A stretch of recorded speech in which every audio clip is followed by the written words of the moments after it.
Good morning my dear friends, good morning all of you. So ఈ video ఎవరి గురించి అంటే, నాకు చాలాసార్లు కొంతమంది చెప్పారు, సార్ నేను ఉద్యోగం చేస్తున్నా, ఈ బిజినెస్లో పార్ట్ టైం ఎట్లా స్టార్ట్ చేయాలి, నాకు టైం దొరకలేదు, ఏ టైంలో చేయాలి, ఎట్లా చేయాలి. నేను మీకు కొత్తది ఏం చెప్పట్లేదు, నేను చేసిందే చెప్తున్నా. నేనేం చేసిన అంటే, నెంబర్ 1 ప్రతి ఒక్క ఫంక్షన్కి వెళ్ళటం కట్ చేసిన. పిలవని పేరంటాను కూడా వెళ్ళిపోయేది ఒకప్పుడు. దోస్తులు అని చెప్పి ఆన్ దోస్తీడు ఈయన దోస్తాడని చెప్పి పిలవని పేరంటాను కూడా వెళ్ళిపోయేది.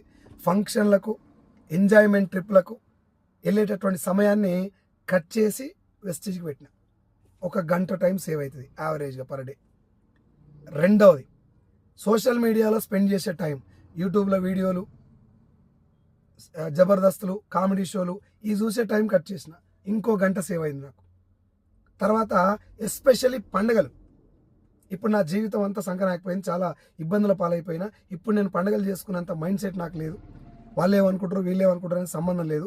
నా లైఫ్ మారిందాక పండుగలన్నీ పోస్ట్పోన్ చేద్దామని చెప్పి మా ఇంట్లో పండుగను వదిలిపెట్టి, పండుగ రోజు అంటే జనాలు ఇళ్లలో ఉంటారు కాబట్టి వాళ్ళకి వెళ్ళి హోమ్ మీటింగ్ పెట్టాలని చెప్పి అక్కడ పెట్టాల్సిన టైం ఇక్కడ పెట్టిన. ఈ 3 నేను చేంజ్ చేసుకున్నా. ఈ 3 చేంజ్ చేయడం వల్ల ఇప్పుడు నాకు ప్రతిరోజు పండగే, ప్రతి సెకండ్ ఎంజాయ్మెంట్. మీరు కూడా అట్లనే సెట్ చేసుకుంటారని అనుకుంటున్నా. అందరికీ 24 గంటలే ఉంటుంది, దాన్ని ఎట్లా సెట్ చేసుకోవాలని మన చేతిలో ఉంటుంది. Thank you very much leaders. I wish you all the best and wish you wealth.